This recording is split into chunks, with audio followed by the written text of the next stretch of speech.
Hi అండి అందరికీ. నేను మీ ఈశ్వరి అక్కని. ఈరోజు మనం 7వ తరగతి 3వ పాఠమైనటువంటి చిన్ని శిశువు అనే పాఠాన్ని మనం ఈరోజు నేర్చుకోబోతున్నాం.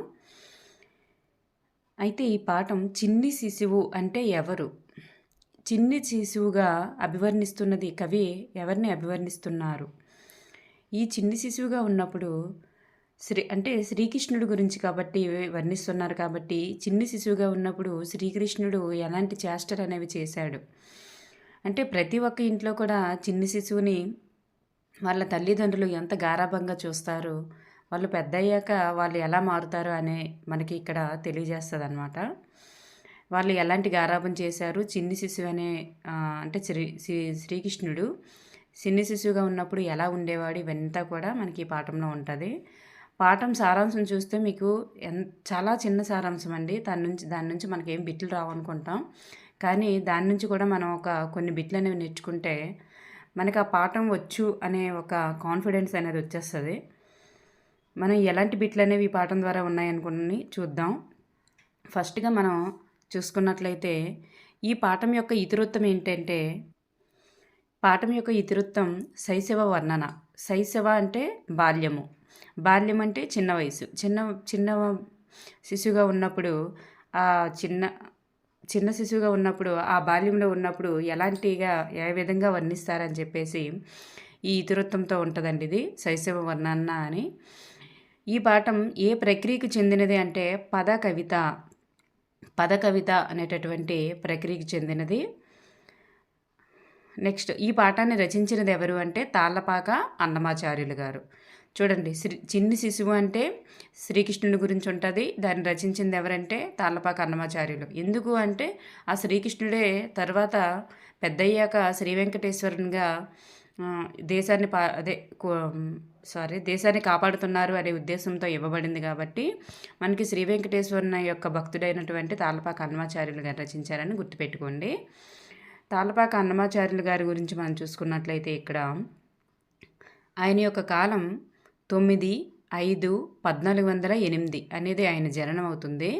23/2/1503 అనేది ఆయన యొక్క మరణం. ఓకేనండి. ఆయన జననం ఎక్కడంటే చూడండి, చాలా పూర్వకాలానికి చెందినటువంటి వ్యక్తి అనమాట. ఆధునిక కాలం అయితే కాదు. మనకి ప్రతి పాఠంలో కూడా ప్రతి తరగతిలో కూడా ఆధునిక కవులు, నేటి కవులు అన్నీ మిక్స్ చేసి ఇచ్చారండి. తెలుగు అంటే పూర్వకాలంలో ఈ పరిస్థితి ఎలా ఉండేది, ఇప్పుడు ఎలాంటి పరిస్థితి ఉంది అని చెప్పేసి విద్యార్థులకు తెలియజేసే ఉద్దేశంతో అలా ఇచ్చారు. మనకు తెలిసిందే కదా, మొదటి 2 పాఠ్యాంశాలు సంసిద్ధత పాఠాలు అనేది గుర్తుపెట్టుకోండి. నెక్స్ట్ ఇది 3వ పాఠం అండి. సంసిద్ధత పాఠాలు అయిపోయినట్లేనే ఇది 3వ పాఠం. అయితే ఇక్కడ ఈయన తాళ్ళపాక అన్నమాచార్యుల యొక్క జననం ఏంటి అంటే కడప జిల్లా తాళ్ళపాక గ్రామంలో జన్మించారు. కడప జిల్లా అండి. తల్లిదండ్రులు లక్కమాంబ, తండ్రి నారాయణ సూరి. తల్లి లక్కమాంబ, తండ్రి నారాయణ సూరి. ఈయన తెలుగులో తిరుమల శ్రీ వెంకటేశ్వర స్వామిని స్తుతిస్తూ 32,000 సంకీర్తనలు అనేవి రచించినటువంటి వాగ్గేయకారుడు. ఎన్నండి 32,000 సంకీర్తనలు రచించారు. ఇది పాయింట్ అండి, గుర్తుపెట్టుకోండి. ఇది మనం ప్రతిదీ బిట్టి కింద ఇచ్చానంటే మీకు లెందీ అయిపోద్ది వీడియో, కాబట్టి ఒక రచయిత పరిచయం మాత్రం మీకు పాయింట్లు వైజ్గా ఇస్తున్నానండి. ఆయన తల్లిదండ్రులు ఎవరు అనేది ఒక బిట్లాగా ప్రతిదీ బిట్లా సాగదీస్తే ఎక్కువైపోద్ది. కాబట్టి ఈయన రచించినటువంటి కొన్ని మనకి రచనలు అనేది ఇవ్వడం జరిగింది. ఈయన 12 శతకాలు అనేవి రచించారంట. ఏంటంటే 12 శతకాలు, ద్విపద రామాయణం, సంకీర్తన లక్షణం, శృంగార మంజరి, వెంకటాచల మహత్యం, ఇలా మనకి ఈ రచనలు అనేవి రచించారంట. చూడండి, 12 శతకాలు. ఎన్ని శతకాలు రచించారు అనేది బిట్టిస్తారు. 12 శతకాలు. చూడండి, మనకి పైన వచ్చింది 32,000 సంకీర్తనలు. ఇది 12 శతకాలు. శతకం అంటే 100 పద్యాలతో ఉన్నటువంటి 12 శతకాలు రచించారంట ఈయన. ద్విపద రామాయణం చూడండి, మొల్ల రామాయణం ఇలా ఉన్నాయి కదండి. ఈయన రచించింది ద్విపద రామాయణం. ద్విపదతో ద్విపద అనేటటువంటి దాంతో ఉండేటటువంటి రామాయణాన్ని రచించారు. సంకీర్తన లక్షణం, నెక్స్ట్ శృంగార మంజరి, వెంకటాచల మహత్యం ఇలా రచించారు. కాకపోతే ఇందులో కొన్ని అలభ్య రచనలు అనేవి కూడా ఉన్నాయని చెప్పారు. నెక్స్ట్ అన్నమయ్య తన రచనలను ఎవరికి అంకితం ఇచ్చారంటే శ్రీ వెంకటేశ్వర స్వామికి అంకితం ఇచ్చేశారంట. ఈయన యొక్క బిరుదు ఏమిటి అంటే పదకవిత పితామహుడు. పదకవిత పితామహుడు. నెక్స్ట్ మనకి చిన్ని శిశువు అనే పాఠంలో మొదటగా స్టార్టింగ్ ఏ శీర్షికతో మొదలైంది అంటే వినడం, ఆలోచించి మాట్లాడడం అనేటటువంటి శీర్షికతో మొదలైంది. ప్రతి పాఠం కూడా 7వ తరగతిలోని ప్రతి పాఠం కూడా వినడం, ఆలోచించి మాట్లాడడం అనే శీర్షికతో మొదలవుతుంది. ఏ శీర్షికతో అంతమవుతుంది అంటే చివరిగా ఉండే శీర్షిక ఏంటంటే చదవండి ఆనందించండి, చదవండి ఆనందించండి అనే శీర్షికతో అంతమవుతుంది. మనకి 3rd 4th వచ్చేసరికి ఈ మాసపు కథ ఈ మాసపు కథ అనేది చివరుండి దాంతో అంతమవుతుంది. కానీ 5th వచ్చేసరికి కూడా చదవండి ఆనందించండి అనేదే ఉంటుంది. ఇక్కడ కూడా 7th కూడా చదవండి ఆనందించండి అనేది చివరి శీర్షికగా ఉంటుంది. మొదటి శీర్షిక ఏంటంటే ఇక్కడ వినడం, ఆలోచించి మాట్లాడడం. ఓకేనండి. ఓకే, నెక్స్ట్ వన్ అంటే మనకి 3rd 4th 5th వచ్చేసరికి మూడింటికి కూడా శీర్షిక మొదట్లో ఏముంటుందంటే చూడండి, ఆలోచించి మాట్లాడండి అని చెప్పేసి ఉంటుందండి.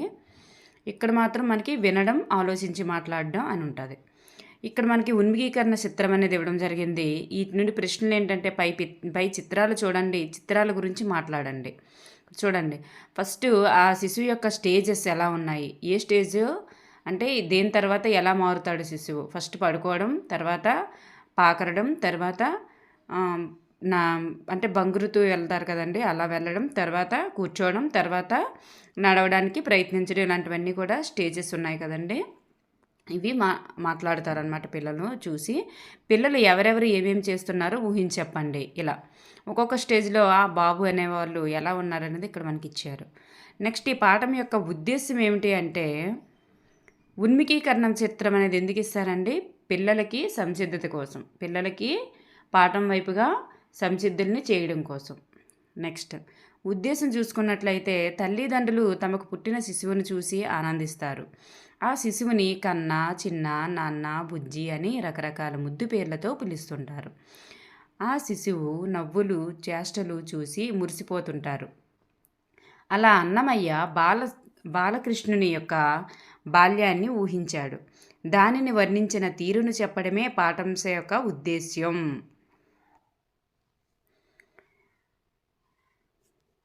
ఓకేనండి. నెక్స్ట్ వన్ పాఠ్యాంశ ఉద్దేశమే అనేది మనకు అర్థమైంది కదా. తల్లిదండ్రులకు తమకు పుట్టినటువంటి శిశువుని చూసి ఆనందిస్తారు. ఆ చిన్నారిని కన్నా, చిన్న, నాన్న, బుజ్జి అనే రకరకాల ముద్దు పేర్లతో పిలుస్తుంటారు. ఆ శిశువు నవ్వులు, చేష్టలు చూసి మురిసిపోతుంటారు. ఇలా అన్నమయ్య బాలకృష్ణుని యొక్క అంటే కృష్ణుని యొక్క బాల్యాన్ని ఊహించాడు. దానిని వర్ణించిన తీరుని చెప్పడమే పాఠ్యాంశం యొక్క ఉద్దేశ్యం. ఓకేనండి. నెక్స్ట్ వన్ చిన్ని కృష్ణుడు అంటే చిన్ని శిశువు అంటే చిన్ని కృష్ణుని యొక్క బాల్యాన్ని అన్నమయ్య ఇందులో మనకి వర్ణించడం జరిగింది. నెక్స్ట్ బిట్ పాఠ్యాంశంలో ఎలాంటి బిట్లు ఉన్నాయని చూసుకున్నట్లయితే ఫస్ట్ బిట్ మనకి ఎలా ఇస్తారంటే ఈ చిన్ని శిశువు పాఠాన్ని రచించినటువంటి రచయిత ఎవరు అని ఇవ్వరండి. ఇస్తే కనుక ఎలా ఇస్తాడు? ఇప్పుడంతా applying method. Level 1, level 2, level 3 అలా బిట్లు తయారు చేస్తాడు. లెవెల్ 1లో అయితే మనకు బిట్ అలా ఇచ్చేస్తాడు డైరెక్ట్గా. ఎందుకంటే కొన్ని మనకి పేపర్లో 20% అయినా డైరెక్ట్ బిట్లు అనేవి ఇవ్వాలి, చాలా సింపుల్గా ఉండేటటువంటి ఇవ్వాలి. కాబట్టి మనకు తెలుసు కదా మూల్యాంకనం దశలంలో కఠినత్వము ఇవన్నీ కూడా ఎలా ఉంటుందని. అలా మనకి మన డిఎస్సి పేపర్, టెట్ పేపర్లు కూడా అలానే తయారు చేస్తారు. కాబట్టి అందులో మనకి డిఎస్సిలో వచ్చేటటువంటి బిట్ అనేది కొంచెం టఫ్గానే ఉంటుందండి. టెట్ కంటే డిఎస్సి బిట్ అనేది టఫ్గా ఉంటుంది. ఆ బిట్టు ఇలా చిన్ని శిశువు పాఠాన్ని రచించిన రచయిత ఎవరని చెప్పేసి అడగరు. ఎలా అడుగుతారంటే ఇలా అడుగుతారు, శ్రీకృష్ణుని యొక్క బాల్య చేష్టలను కళ్ళకు కట్టినట్లు వర్ణించింది ఎవరు అని అడుగుతారు. తాళ్ళపాక అన్నమాచార్యులు. ఇంకొక మోస్ట్ ఇంపార్టెంట్ బిట్ ఏంటంటే శ్రీ వెంకటేశ్వరుని యొక్క బాల్య శ్రేష్టలను కళ్ళకు కట్టినట్లు వర్ణించిన రచయిత ఎవరు? శ్రీ వెంకటేశ్వరుని యొక్క బాల్య చేష్టలు. అంటే శ్రీకృష్ణుడే శ్రీ వెంకటేశ్వరునిగా పెద్దయ్యాక అలా దేశాన్ని పాలిస్తున్నాడు, కాపాడుతున్నాడు అని చెప్పేసి అన్నారే, అందుకే మనకిక్కడ బిట్టు శ్రీ వెంకటేశ్వరుని యొక్క బాలచేష్టలను కళ్ళకు కట్టినట్లు వర్ణించింది ఎవరని కూడా అడగొచ్చు. అందువల్ల మనము ఈ పాయింట్ని గుర్తుపెట్టుకోవాలి. ఓకేనండి. తార్లపాక అన్నమాచార్యులని. ఈ పాఠంలోని చిన్ని శిశువుగా చెప్పబడుతున్నది ఎవరు? శ్రీకృష్ణుడు. కవి ఈ పాఠంలో చిన్ని శిశువు చేష్టలను గురించి చెప్తూ మనల్ని ఏమని సంబోధిస్తున్నాడు? అమ్మలారా అని సంబోధిస్తున్నాడు. చిన్ని శిశువు దేనిని మాటిమాటికి ఊపుతున్నాడు? చిన్ని శిశువు తన శిరస్సును మాటిమాటికి ఊపుతున్నాడు. ఓకేనండి. చూడండి నెక్స్ట్ వన్. చిన్ని శిశువు జడలు ఎలా ఉన్నాయి? ఇది ఇంపార్టెంట్. చిన్ని శిశువు జడలు చింతకాయల్లా ఉన్నాయి. లేదా శ్రీకృష్ణుని యొక్క జడలని కవి లేదా రచయిత దేనితో పోల్చాడు అని చెప్పేసి ఇస్తాడు. ఇది కవిత కాబట్టి కవియే ఇస్తాడులేండి. దేనితో పోల్చాడు? చింతకాయలతో. లేదా చిన్ని శిశువు పాఠంలో చింతకాయలతో పోల్చబడుతున్నది చింతకాయలతో దేన్ని పోల్చాడని చెప్పేసి కూడా ఇవ్వచ్చు. అలా జడలు. నెక్స్ట్, చిన్ని శిశువు లేలేత పాదాలకు ఏమి ఉన్నాయి? కనక గజ్జలు లేదా బంగారు గజ్జలు. చిన్ని శిశువు యొక్క తల్లి పేరేమిటి? యశోద. చిన్ని శిశువులో చిన్ని కృష్ణునిలో ముద్దొచ్చేవి ఏమిటి? మృదువైన చేతి వ్రేళ్ళు. చిన్ని శిశువు శ్రేతివేళ్లకు ఏమున్నాయి? మెరిసే ఉంగరాలున్నాయి.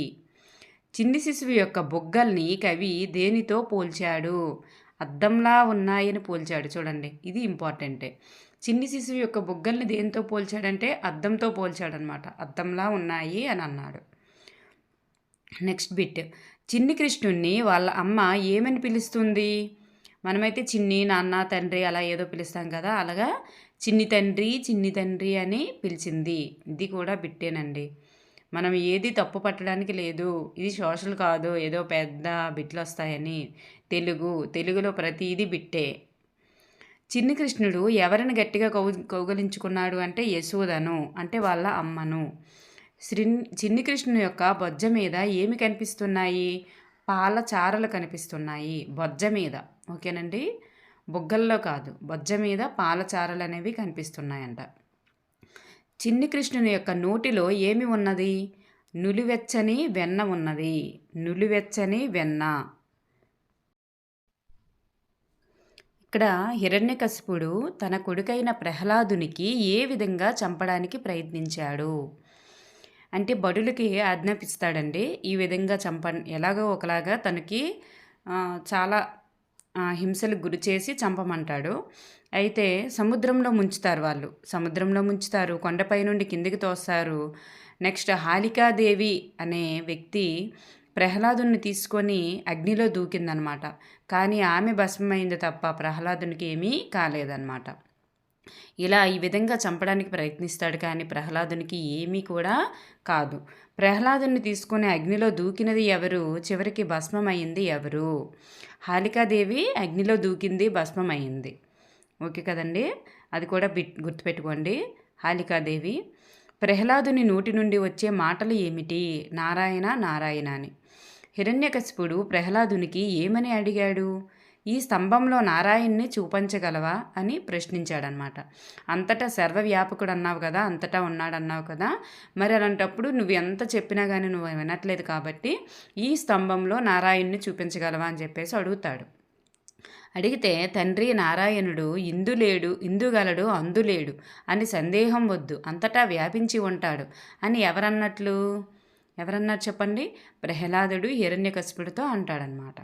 అయితే హిరణ్యకశిపుడు దేనిని తన గదతో గట్టిగా కొట్టాడు? మరి స్తంభంలో నారాయణ్ణి చూపించమని అంటాడు కాబట్టి స్తంభాన్ని గట్టిగా కొట్టాడనమాట.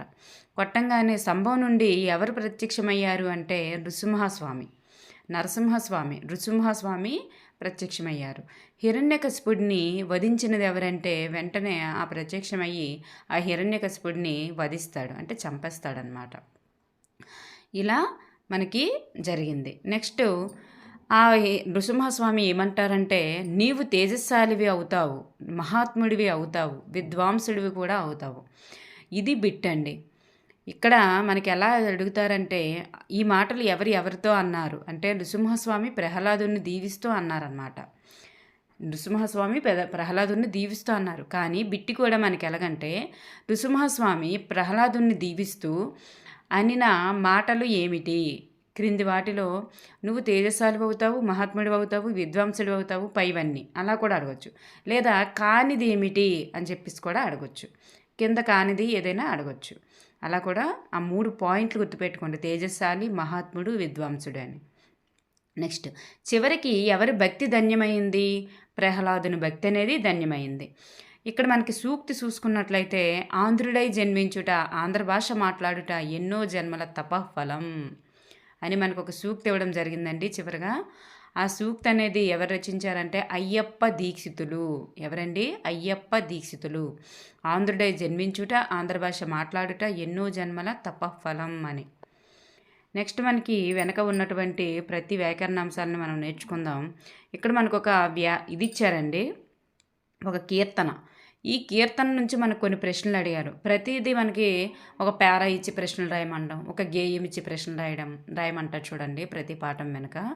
మనకు అత్యవసరం కాదు, కానీ ఇదే ఎందుకు ఇచ్చాము అంటే ఇది మనకి పాఠంకి రిలేటెడ్గా ఉంది కాబట్టి ఒకసారి తెలుసుకుంటారనే ఉద్దేశంతో మనం ఇక్కడ ఇవ్వడం జరిగింది. ఇది మీరు కావాలంటే స్లో చేసుకొని చదవండి.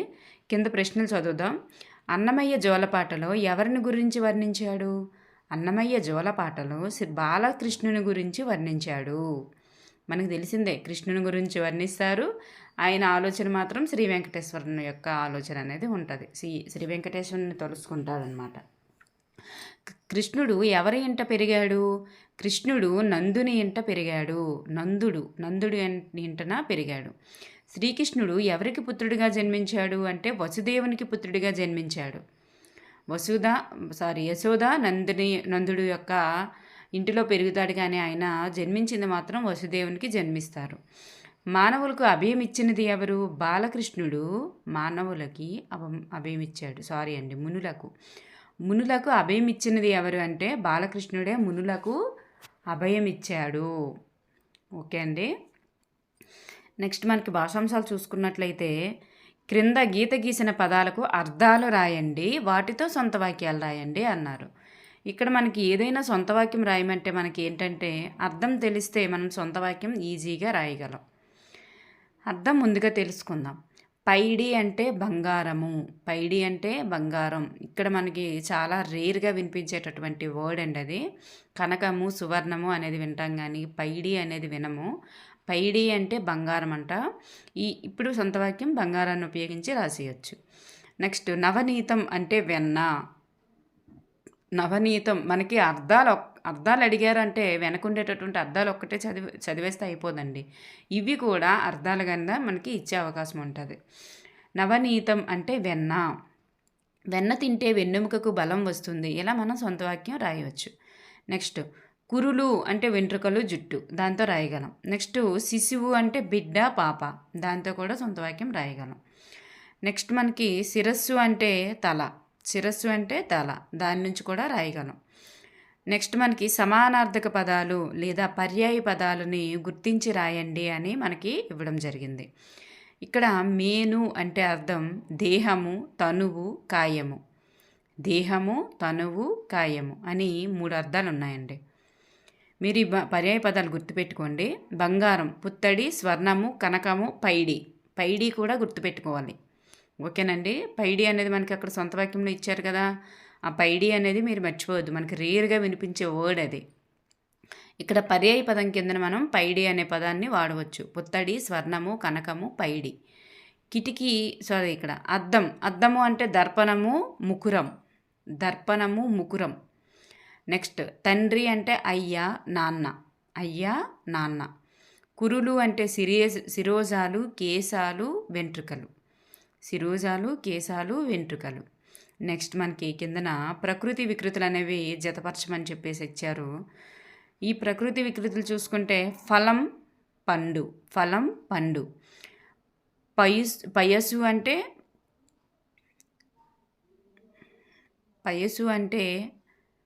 నీరు. పయస్సు అంటే నీరు అంటండి. పయస్సు అంటే చూడండి నీరు. చూడండి చాలా రేర్ వర్డ్, మీరు గుర్తుపెట్టుకోవాల్సిందే తప్పనిసరిగా. ఫలము అంటే పండు, పయసు అంటే నీరు అంటండి. నెక్స్ట్ బృంగారము అంటే బంగారు, బృంగారము అంటే బంగారు. కృష్ణుడు కన్నడు, చేష్ట చేత. ఓకేనండి. ఫలము అంటే పండు, పయసు అంటే నీరు. అది చాలా రేర్ వర్డ్, మీరు చాలా గుర్తుపెట్టుకోవాల్సిన విషయం ఉంది. పయసు అంటే నీరు, పైడి అంటే బంగారం గుర్తుపెట్టుకోవాలి. అక్కడ మీరు ఈ వికృతిలో పయసు అంటే నీరు గుర్తుపెట్టుకోండి. నెక్స్ట్ బృంగారము అంటే బంగారు, కృష్ణుడు కన్నడు, చేష్ట చేత. నెక్స్ట్ క్రింది పదాలకు వ్యతిరేక పదాలు రాయండి అన్నారు. చిన్న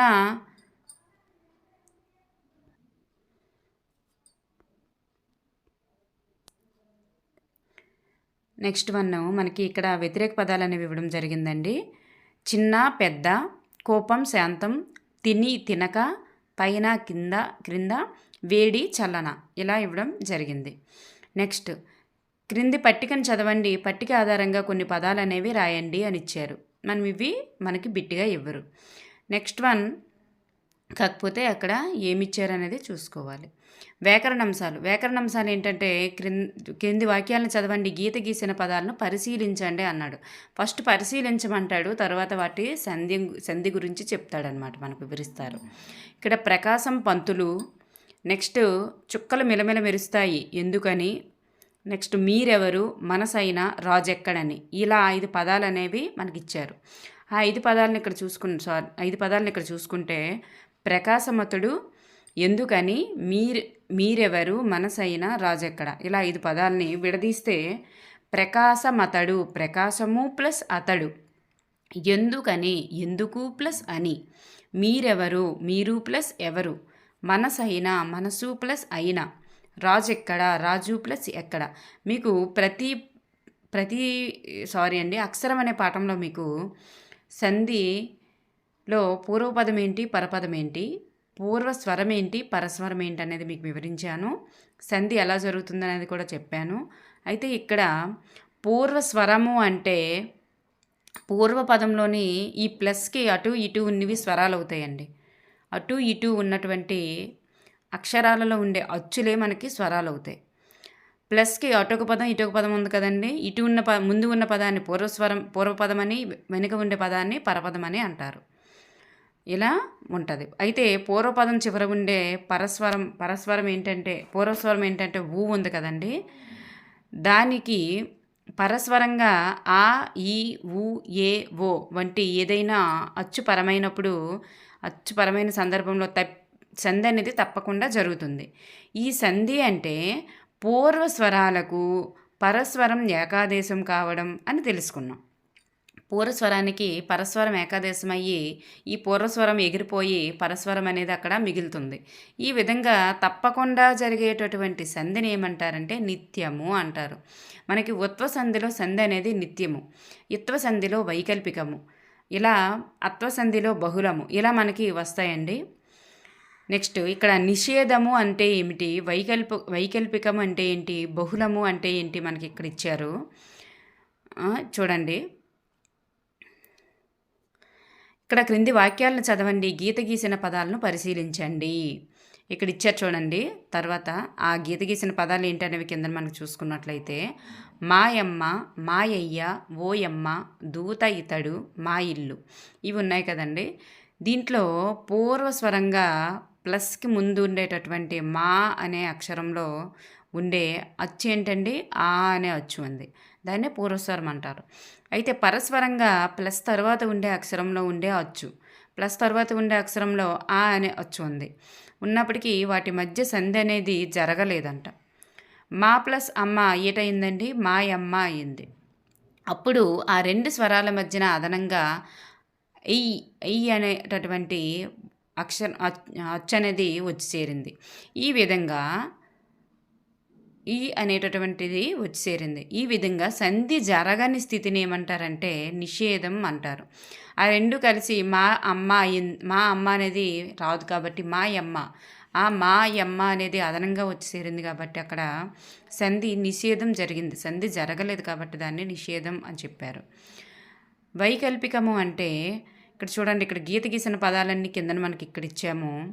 మనసు ప్లస్ అయినా మనసైనా, మేనా ప్లస్ అత్త మేనత్త, పూలు ప్లస్ ఎత్తి పూలెత్తి, ఏమి ప్లస్ అంటివి ఏమంటివి.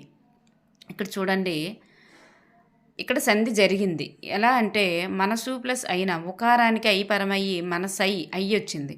మేనా ప్లస్ అత్త మనకి మేనత్త. పూర్వస్వరానికి పరస్వరము ఏకదేశమైనప్పుడు పరస్వరం అనేది వచ్చింది కాబట్టి ఇక్కడ సంధి జరిగింది. కానీ సంధి జరగని రూపం కూడా పక్కన ఇవ్వడం జరిగింది. మనస అయినా, మేన ఎత్త, పూలు ఎత్తి, ఏమి ఎంటివి అంటే 2 రకాలుగా దాన్ని మనం రాయవచ్చని. పై ఉదాహరణలో సంధి ఒకసారి నిత్యంగా అంటే జరగడము, మరొకసారి నిషేధంగా, జరిగితే దానిని నిత్యమని, జరగకపోతే దాన్ని నిషేధమని చెప్పడం జరుగుతుంది. అయితే ఒకసారి సంధి నిత్యంగాను, మరొకసారి సంధి నిషేధంగాను అనగా ఒకసారి వ్యాకరణ కార్యం ప్రవర్తించి మరొకసారి ప్రవర్తించకపోవడం అనేది జరిగింది. ఇలా జరిగే విధానాన్ని ఏమంటారంటే వైకల్పికం అంటారు. మనకి ఇత్వ సంధిలో వైకల్పికం అనేది కనిపిస్తూ ఉంటుంది. నెక్స్ట్ వన్ బహుళము అంటే పరిపరి విధాలుగా జరగడం, ఎక్కువ రకాలుగా 4 రకాలుగా జరగడం. బహుళం అంటే 4 రకాలు. నిత్యము ఉంటుంది, నిషేధము ఉంటుంది, వైకల్పికము ఉంటుంది, అన్యరీతి అనేది ఉంటుంది. ఇలా 4 రకాలుగా జరగడాన్ని బహుళము అంటారు. ఇక్కడ గీత గీసిన పదాలనేవి ఇవ్వడం జరిగిందండి. గీత గీసిన పదాలన్నీ మనకి ఇక్కడ కింద ఇవ్వడం జరిగింది. అవి ఏంటంటే ఇక్కడ చూడండి, మనమున్నాము, మనము ప్లస్ ఉన్నాము, మనమున్నాము అంటే మనము ప్లస్ ఉన్నాము, పెద్దన్న పెద్ద ప్లస్ అన్న, పుట్టినిల్లు పుట్టిన ప్లస్ ఇల్లు, మేనత్త లేదా మేనయత్త మేనా ప్లస్ అత్త, ఒకనొక ఒక ప్లస్ ఒక, ఇలా ఉన్నాయండి. దీనిలో పెద్ద ప్లస్ అన్న, పెద్ద అన్న అని అనం కదా, పెద్ద అన్న అంటాం కానీ పెద్ద అన్న అని అనం కాబట్టి పెద్ద అన్న అనేది డైరెక్ట్గా సంధి జరిగిపోయింది. యా అనేది వచ్చిందా రాలేదు, అవసరం లేదు వాటికి. అందువల్ల దానిని యా అనేది అవసరం లేకపోతే దానిని నిత్యము అంటారు. నెక్స్ట్ పుట్టినిల్లు, పుట్టిన ప్లస్ ఇల్లు, పుట్టినిల్లు, ఇది ఏమవుతుందంటే నిషేధము అవుతుంది. నెక్స్ట్ మేన అత్త లేదా మేనయత్త 2 రకాలుగా జరిగింది. ఇక్కడ చూసారా, యా అనేది వచ్చింది, యా వస్తూ ఒకసారి, యా రాకుండా ఒకసారి, 2 రకాలుగా జరుగుతుంది, వైకల్పికము అయింది. నెక్స్ట్ ఒక ప్లస్ ఒకనొక, ఇది ఒక కొత్త అక్షరం వచ్చి చేరింది, ఇది కూడా అన్యరీతి అవుతుంది. పై ఉదాహరణలను గమనించినట్లయితే అన్ని రూపాల్లో పూర్వస్వరంగా పరస్వరంగా అచ్చు ఉన్నటువంటి అక్షరం సంధి కార్యం కొన్ని చోట్ల నిత్యంగాను, కొన్ని చోట్ల నిషేధంగాను, కొన్ని చోట్ల వైకల్పికంగాను, కొన్ని చోట్ల అన్యంగాను జరిగింది. ఇలా అన్ని జరిగితే దాన్ని బహుళము అంటారు.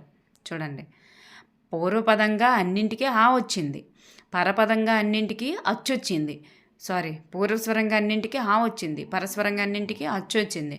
ఇలా వచ్చినప్పటికీ పూర్వస్వరంగా అచ్చు పరస్వరంగా వచ్చినప్పటికీ కూడా సంధి 4 రకాలుగా జరిగింది. ఇలా జరిగితే దాన్ని బహుళము అంటారు. ఓకేనండి. నెక్స్ట్ వన్ తృతీయ విభక్తి అంటే చేతం చేన్ తోడంతో తృతీయ విభక్తి. చేత చే తోడ తో, ఇలా 4 వాటిని ఉపయోగిస్తూ 2 పదాలు అనేవి కలుపుతూ వాక్యంలో మధ్యలో అలాంటివి వస్తే వాటిని తృతీయ విభక్తి అంటారు. చూడండి, ఇక్కడ బోయేవాడు తో అనేది పెట్టి పక్కన దాన్ని కలపాలన్నమాట. చూడండి, వాటిని ఎలా కలిపారంటే బోయేవాడు బాణంతో పక్షిని కొట్టాడు, దేవుని భక్తి శ్రద్ధలతో పూజించాడు, వాల్మీకి 24,000 శ్లోకాలతో రామాయణం రచించాడు, కుశలవులు 7 స్వరాలతో పాట పాడారు. ఇలా మనకి తో అనే దాన్ని విభక్తిని ఉపయోగిస్తూ ఎలా కలిపారు అని చెప్పేసి మనకి ఇక్కడ ఇవ్వడం జరిగింది. తో అనే ప్రత్యయాన్ని పై వాక్యాల్లో తో అనే ప్రత్యయము వాక్యాలను అర్థవంతంగా మార్చింది. ఇలా వాక్యంలోని పదాల మధ్య చేతన్, చేన్, తోడన్, తోన్ అనే ప్రత్యయాలను తృతీయ విభక్తి అంటారు.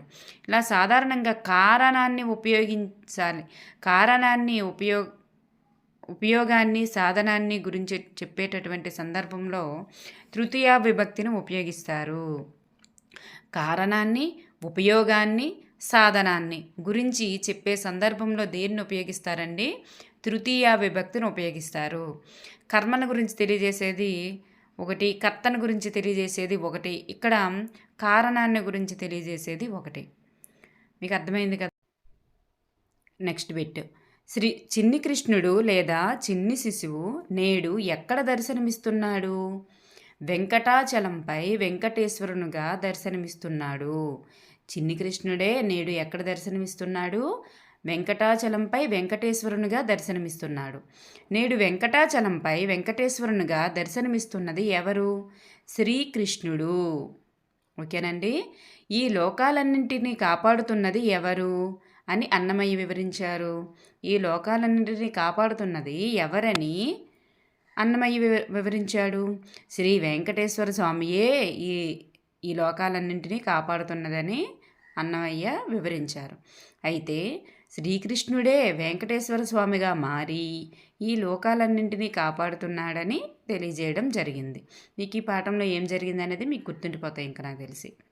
నెక్స్ట్ మనకి చదవండి ఆలోచించి చదవండి ఆనందించండి అని మనకి చివరి శీర్షిక అనేది ఉందని చెప్పుకున్నాం కదండి. ఇక్కడ సత్యవ్రతం అనేటటువంటి ఒక కథని ఇవ్వడం జరిగినది.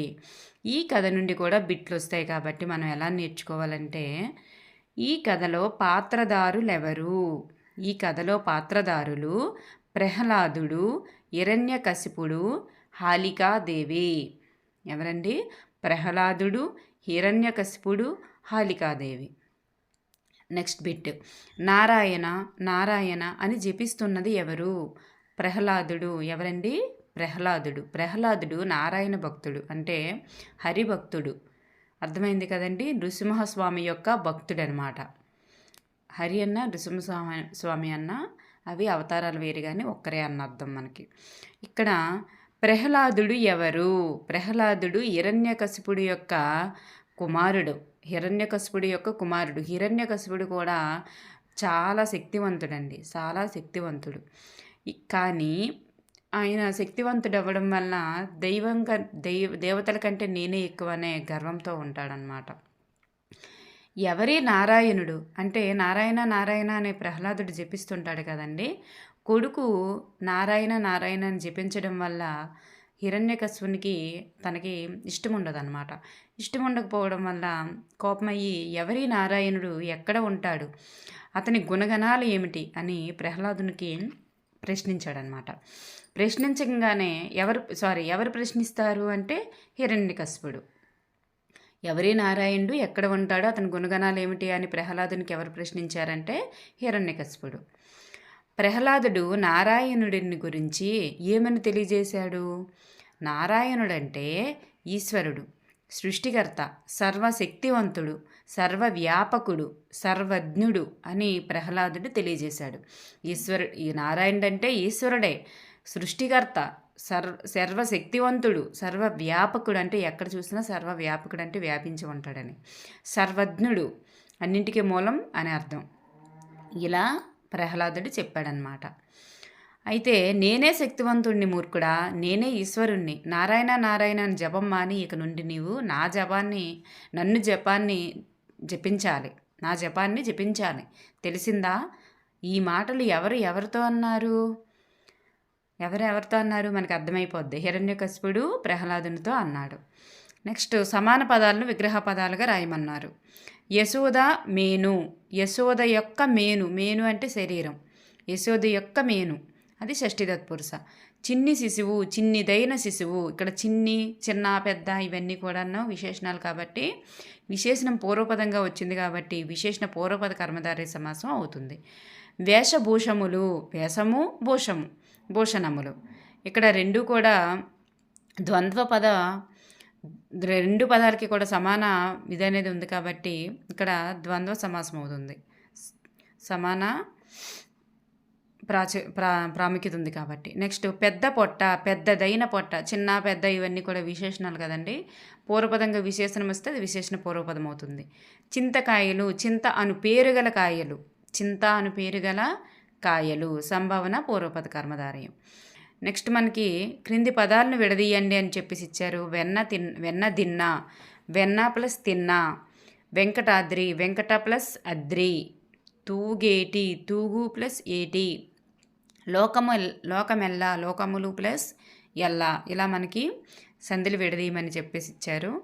నెక్స్ట్ మనకి ఒక చమత్కార పద్యం అనేది ఇచ్చారండి. ఈ చమత్కార పద్యము కూడా మనం చదువుకోవాలి.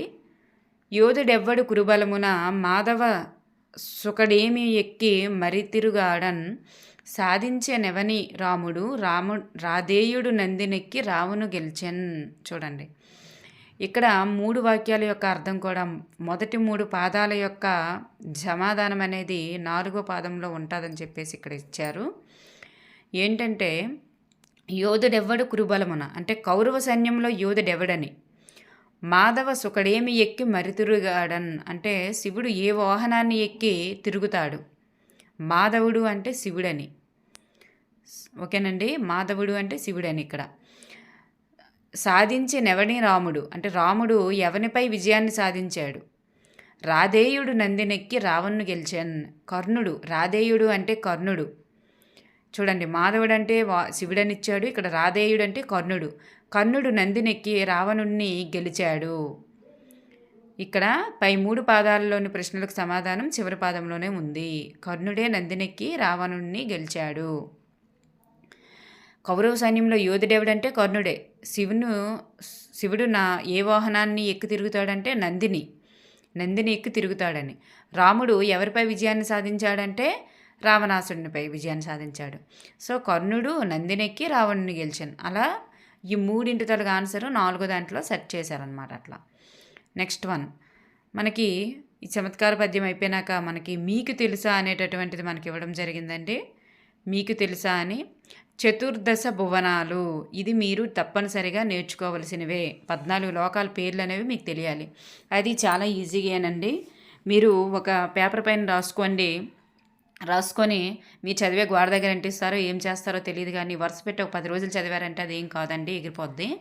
14 రోజులు 14 భువనాలంటే 14 లోకాలు. చతుర్దశ అంటే ఎన్ని, దశ అంటే 10, చతుర్ అంటే 4, చతుర్దశ అంటే 14. భువనాలు అంటే లోకాలు. 14 భువనాలు అంటే 14 లోకాలు. ఓకేనండి.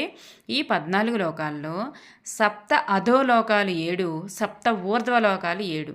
అంటే 7 కేంద్రలోకాలు 7 పైలోకాలు అని చెప్పేసి ఇచ్చారు ఇక్కడ మనకి. అయితే సప్త అధోలోకాలు, అధో అంటే కిందనండి. అధోలోకాలు ఎన్నంటే అతలం, వితలం, సుతలం, తలాతలం, రసాతలం, మహాతలం, పాతాళం. చూడండి, అతలం, వితలం, సుతలం, తలాతలం, రసాతలం, మహాతలం, పాతాళం. మీరు ఒక పాటలా పాడుతారో లేకపోతే రాసుకుంటారో కీవర్డే పెట్టుకుంటారా ఏది చేస్తారో మీరు నేర్చుకోవాలి 7 లోకాలు. ఎందుకంటే మనకు అక్కడ ఆప్షన్స్లో కానిది ఏది అని ఇస్తాడండి. సప్త అధోలోకం కానిది ఏది అంటాడు. ఇక్కడ అతలం, వితలం, సుతలం ఉన్నాయి కదండి, అందులో పతలమైన ఇవ్వచ్చు లేదా శతలమని ఇవ్వచ్చు, ఏదో ఒకటి ఇస్తాడు. మనకు అక్కడ కన్ఫ్యూజ్ బాగా ఉంటుంది అనమాట. అందుకు మీరు తప్పనిసరిగా నేర్చుకోవాలి. సప్త ఊర్ధ్వ లోకాలు ఇవంటే ఇవన్నీ లోకాలని వస్తాయి, అవన్నీ తలం అని వస్తాయి. చూడండి, అధో లోకాలన్నీ తలం అని వస్తాయి, ఊర్ధ్వ లోకాలన్నీ కూడా లోకం అని వస్తుంది. భూలోకం, భువర్లోకం, సువర్లోకం, మహర్లోకం, జనోలోకం, తపోలోకం, సత్యలోకం. భూలోకం, భువర్లోకం, సువర్లోకం, మహర్లోకం, జనోలోకం, తపోలోకం, సత్యలోకం. ఇలా మనకి 7 లోకాలు ఇచ్చారు. మనకి ఆప్షన్స్లో కాని లోకం ఏది, సప్త ఊర్ధ్వ లోకాల్లో కానిది ఏది అని ఇస్తాడు. అందుకు మనకి తప్పనిసరిగా 7 లోకాలు తెలియాల్సిందే. ఓకేనండి. నెక్స్ట్ వన్ మనకి భాషాంశాలు అనేవి ఇవి అంతా ఎక్స్ట్రా నాలెడ్జ్ అండి, తెలుసుకోవడంలో తప్పు లేదు. మీకు ఎవరికైనా సరే ఇవి నేర్చుకోవాలనే ఇంట్రెస్ట్ ఉంటే తప్పనిసరిగా నేర్చుకోండి.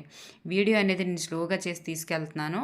మీరు నేర్చుకోవాలి అనుకున్న వాళ్ళు వీడియో అనేది అక్కడికి అది స్టాప్ చేసి నేర్చుకోవచ్చు. అవి పర్యాయ పదాలండి. నెక్స్ట్ వన్ ఇవి నానార్థాలు. మనకి టెక్స్ట్ బుక్ వెనక ఇవ్వలేదు, కానీ పాఠానికి సంబంధించినవి కాబట్టి మీకు ఇవి ఇంపార్టెంట్ అనే ఉద్దేశంతో నేను ఇక్కడ అందించడం జరిగింది. శిశువు అంటే ప్రకృతి వికృతి మీకు తప్పనిసరిగా తెలియాలి. నిసుగు శిశుగు అంట. నిసుగు శిశుగు, ప్రకృతి వికృతి, నిసుగు శిశుగు. శిశువు అంటే నానార్థం మనకి ఇవ్వలేదు, పర్యాయ పదంలో ఉంది బిడ్డ, పాప, పిల్ల, కోన అని. ఓకేనండి. నానార్థం మనకి శిశువు ఇవ్వలేదు, చిన్ని అంటే ఇచ్చారు. నెక్స్ట్ శిశువు అంటే ప్రకృతి వికృతి మీకు తెలియాల్సిందే. నిసుగు శిశుగు అంట. ఓకేనండి. మిగతా పర్యాయపద ప్రకృతి వికృతులు మీరు చూసుకోండి, అన్నీ డిఫరెంట్గా ఉన్నవేని. Next one వ్యుత్పత్తార్థాలు. శిశువు అంటే ఎక్కువ కాలం నిద్రించినది బిడ్డ. శిశువు అంటే ఎక్కువ కాలం నిద్రించినది బిడ్డ అని అర్థమంట. నెక్స్ట్ వ్యతిరేక పదాలు చూసుకోండి. ఇక్కడ వ్యతిరేక పదాలు మీరు కావాలనుకున్న వాళ్ళు ఆప్ చేసి చదువుకోండి. నెక్స్ట్ సందులు ఇచ్చారు, ఈ సందులు కూడా చూసుకోండి. నేను స్లోగా తీసుకెళ్తున్నాను. సందులు అండ్ సమాసాలు. పాఠం అయితే అయిపోయిందండి. మీరు ఇక్కడికి నేర్చుకోవాలనుకున్న వాళ్ళు ఒకసారి చదవాలి అనుకున్న వాళ్ళు అయితే చదువుకోండి. ఎలా వచ్చినప్పుడు ఎలా వస్తుంది. ఇక్కడ నుగాగం సంధి ఇవి కూడా ఇచ్చారు, గసడదవదేశ సంధి ఇవన్నీ కూడా, అంటే వాటిని విడదీసేటప్పుడు ఎలా వస్తుంది అనేది మీరు తెలుసుకోండి. నెక్స్ట్ మనకి ఇక్కడ కొన్ని సమాసాలు కూడా ఇవ్వడం జరిగింది. చిన్ని శిశువు, చిన్నిదైన శిశువు అంట. చిన్ని శిశువు అంటే చిన్నిదైన శిశువు. శిశువు యొక్క వ్యుత్పత్తార్థం ఇచ్చారు, ప్రకృతి ఇచ్చారు. మీకు పాఠంకి సంబంధించి చిన్ని శిశువు పాఠంకి సంబంధించి ప్రతి ఒక్కటి మీరు నేర్చుకోవాలి అలాగా. ఓకేనండి. Next one. Thank you everyone.